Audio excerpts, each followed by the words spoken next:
Negara yang baru merdeka, biasanya rakyatnya akan merasa bahagia tiada tara karena terbebas dari penjajahan.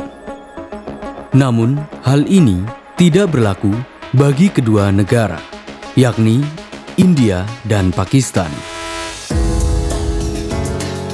Pasca mereka merdeka, alih-alih merayakan kemerdekaannya, India dan Pakistan justru saling berperang. Perang yang kita kenal dengan Perang Kashmir. Dalam catatan sejarah, Perang Kashmir ini terjadi berkali-kali. Tak peduli berapakah korban yang berjatuhan.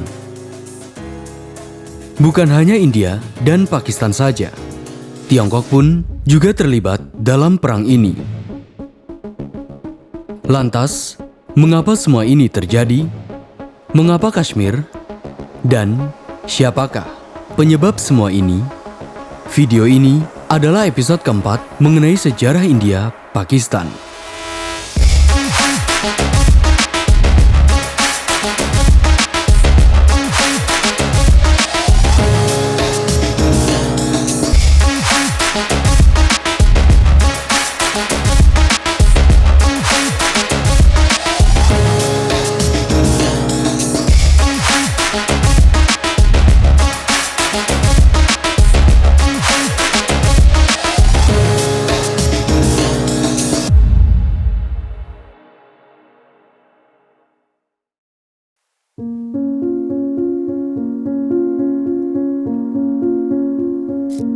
Pada tahun 1946, di Kalkuta dan Bihar, India, terjadi kerusuhan hebat antara kaum Muslim dan Hindu.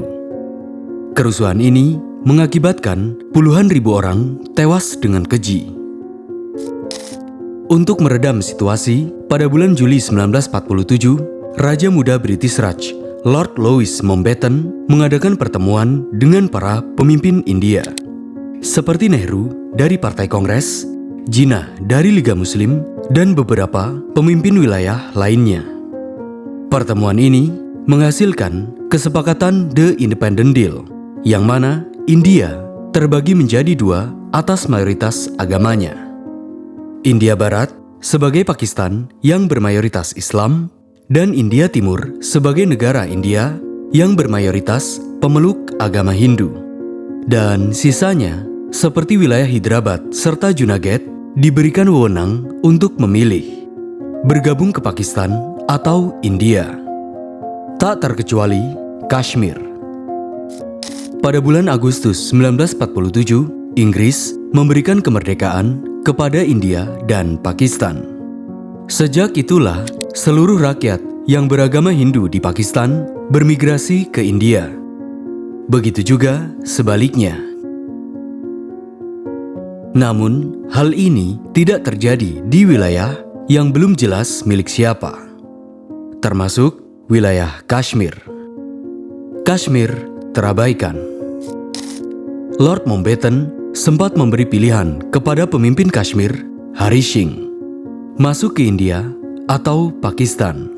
Namun, Hari Singh memilih untuk netral atau tidak memilih Pakistan maupun India. Jawaban yang tidak jelas. Sikap Singh ini berakibat fatal. Berakibat fatal terhadap nasib Kashmir di kemudian hari.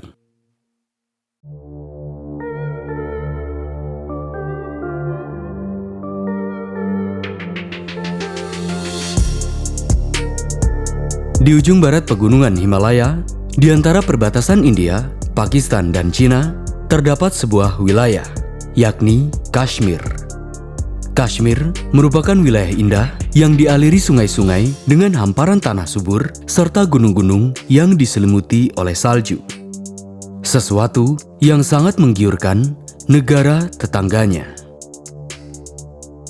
India dan Pakistan, keduanya berharap suatu hari mereka akan merebut Kashmir. Sebagai wilayah yang dihuni oleh Muslim kebanyakan, selayaknya Kashmir bergabung dengan Pakistan.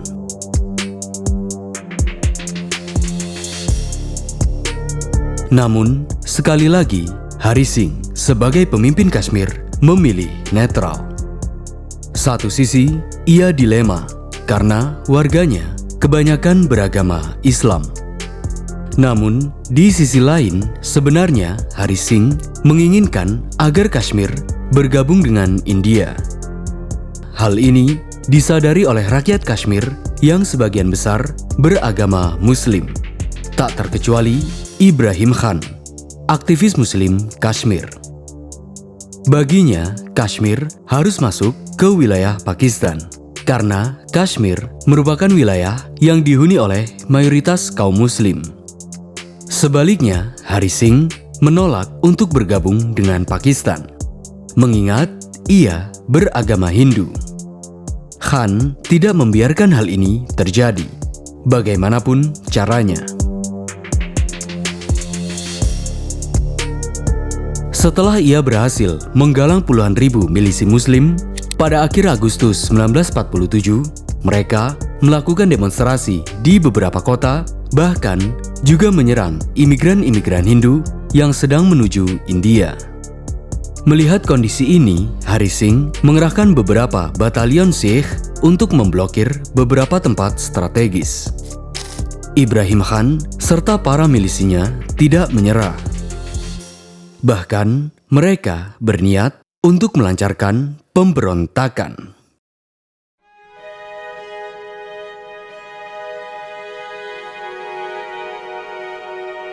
September 1947, hal yang ditakutkan Hari Singh terjadi. Ibrahim Khan bersama pasukannya melakukan pemberontakan di distrik Pons, Jammu Kashmir. Bentrokan antara milisi Khan serta pasukan Kashmir pun terjadi. Merasa kewalahan, Ibrahim Khan meminta bantuan kepada negara tetangganya. Siapa lagi kalau bukan Pakistan? Tak ingin hilang kesempatan, pada bulan Oktober 1947, pihak Pakistan mengirim ribuan pasukan Pashtun untuk menyerang Jammu Kashmir. Desa demi desa, kota demi kota, ribuan pasukan Pakistan menyisir hingga ke wilayah Srinagar, ibu kota Kashmir. Pasukan Kashmir pun kewalahan. Akhirnya, kali ini giliran Hari Singh meminta bantuan kepada negara tetangganya. Siapa lagi kalau bukan India? Namun, dengan satu syarat. Perdana Menteri India, Pandit Nehru, berkeinginan agar bantuan ini bersifat invasi. Alhasil, mau tidak mau, Hari Singh menandatangani Fakta Aksesi Kashmir. Dan pada awal November 1947, ribuan pasukan terjun payung India mendarat di Kashmir. Akhirnya, kini India dan Pakistan berperang untuk yang pertama kalinya. Perang Kashmir pertama. Secara beruntun, pasukan darat dan udara India mengebom beberapa titik wilayah musuh. Hanya butuh beberapa hari saja, puluhan ribu pasukan India berhasil merebut beberapa distrik di Jammu Kashmir. Pakistan pun juga melancarkan serangan balasan. Lambat laun, pasukan India berhasil dipukul mundur. Merasa kondisinya tidak menguntungkan, India pun membawa masalah ini ke PBB. Namun, belum ada jawaban yang pasti. Akhirnya, Nehru kembali mengerahkan militer India untuk melakukan operasi militer. Seperti operasi Lembah Kashmir, operasi Ponch, dan operasi Janger. Pertempuran pun kembali terjadi. Selama berbulan-bulan, pergerakan India mulai ofensif. Sedangkan Pakistan hanya mampu defensif. Banyak pasukan Pakistan yang berlarian hingga ke distrik Azad. Already, the rebel forces have left a trail of looted and burning villages in their wake, but the threat to the capital itself has now been averted. Reinforcements continue to pour in as the Indian troops consolidate their gains. Another stage in a dispute which still remains a critical one for both India and Pakistan. Melihat kondisi semakin kacau, akhirnya pada tanggal 21 April 1948, PBB mengeluarkan resolusi 47 yang berisi 3 hal. Pertama, pemulihan perdamaian. Kedua, penarikan mundur pasukan Pakistan dari Kashmir. Dan yang ketiga, akan adanya pelaksanaan pemungutan suara rakyat Kashmir untuk bergabung dengan India atau Pakistan.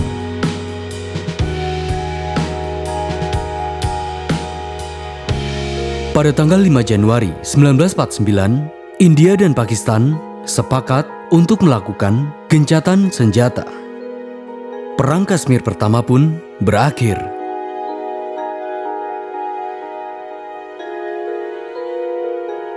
Akibat dari perang yang berlangsung selama lebih dari 1 tahun ini, sebanyak 6.000 pasukan Pakistan tewas, dan India hanya kehilangan 1.104 pasukannya. Sementara itu, belasan ribu lainnya mengalami luka-luka. Meski perang telah usai, namun masalah masih belum selesai.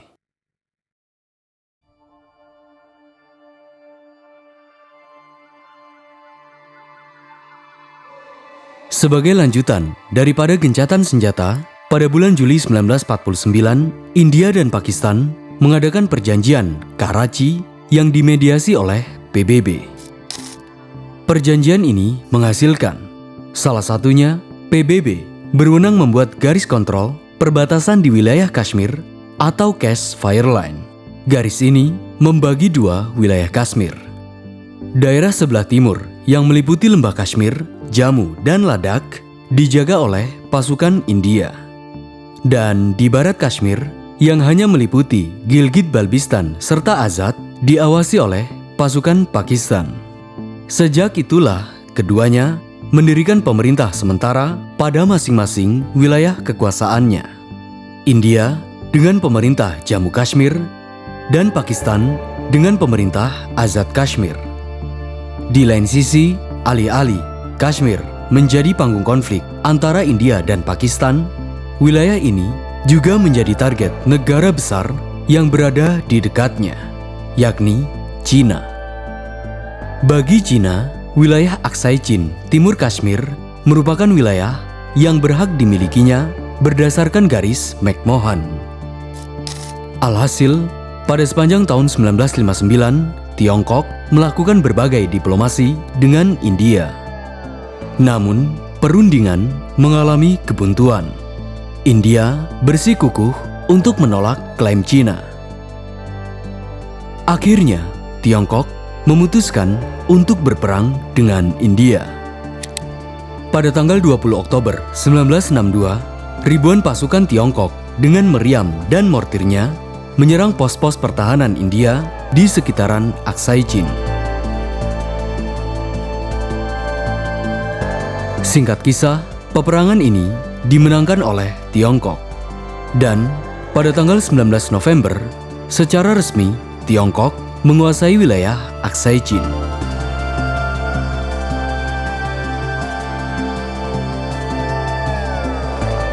Selagi India berhadapan dengan Cina, negara itu masih sedang berhadapan dengan negara tetangganya. Siapa lagi kalau bukan Pakistan?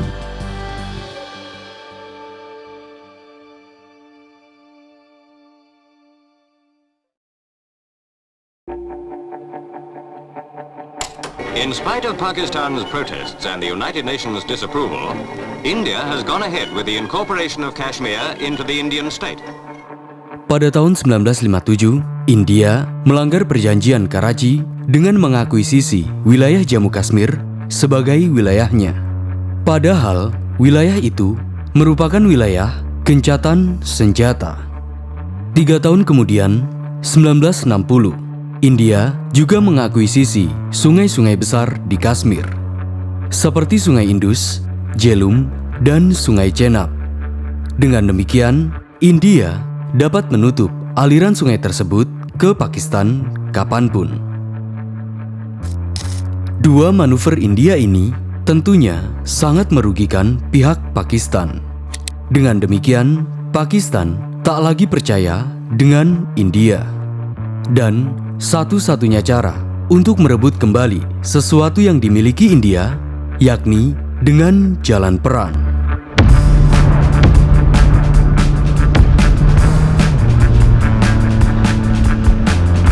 Tahun 1965, Pakistan mulai melakukan operasi penyusupan dengan mengerahkan 30.000 pasukannya. Mereka menyamar layaknya seperti penduduk Kashmir agar bisa melewati garis perbatasan.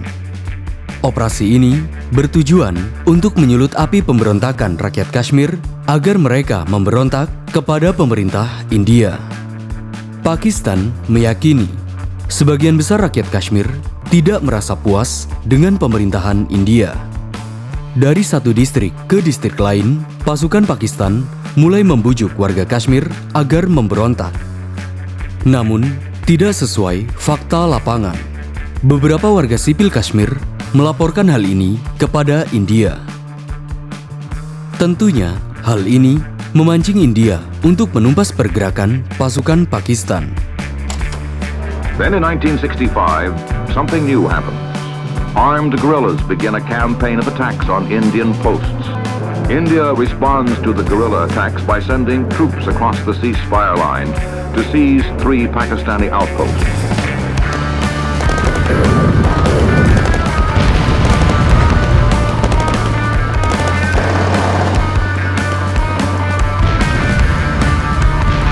Agustus 1965, Perang India dan Pakistan pun dimulai. Peperangan ini berlangsung dalam beberapa tahap. Tahap pertama, saling serang pos pertahanan. Setelah pasukan India dan Pakistan saling melakukan serangan darat di perbatasan, India menguasai sebagian besar pos-pos pertahanan di wilayah teritori Pakistan Kashmir. Begitu juga sebaliknya. Pakistan juga menguasai beberapa wilayah termasuk di distrik Pons. Tahap kedua, melemahkan pertahanan. Pada akhir Agustus, pasukan Pakistan mulai menargetkan Aknor. Wilayah itu merupakan wilayah pintu gerbang Jammu Kashmir serta jalur komunikasi dan logistik India. Namun, India lebih dulu menyerang sebelum pasukan Pakistan tiba di Aknor, tepatnya di wilayah Chum. Dalam serangan ini, India berhasil mencegah serangan Pakistan. Sehingga tahap ketiga, menyerang pangkalan. Saat memasuki bulan September, pasukan udara Pakistan mulai menyerang pangkalan udara India di Punjab, India. Namun, India justru melancarkan serangan ke arah selatan atau ke Punjab, Pakistan. Akibatnya, pasukan Pakistan harus mundur untuk mempertahankan wilayahnya. Pakistan has resorted to civilian bombing. This is Jorian in the Cham sector, destroyed by Pakistani shelling and bombing. Here is evidence, a rocket container from a US Sabre jet of the Pakistani Air Force. Tahap keempat, memotong akses darat. Pada awal September, India mulai melancarkan serangan udara maupun serangan darat. Pakistan pun memutus akses darat India dengan meledakkan jembatan-jembatan serta jalur strategis lainnya. Pertempuran masih berlanjut. Pada pertengahan September, Pakistan mulai melakukan aksi sabotase di 3 pangkalan udara India, yakni Halwara, Pathankot, dan Adampur. Namun, akhirnya Pakistan kembali mengalami kegagalan.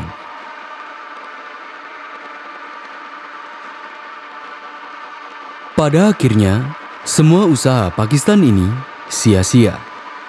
Dan harapan agar rakyat Kashmir memberontak kepada India tidak pernah terjadi.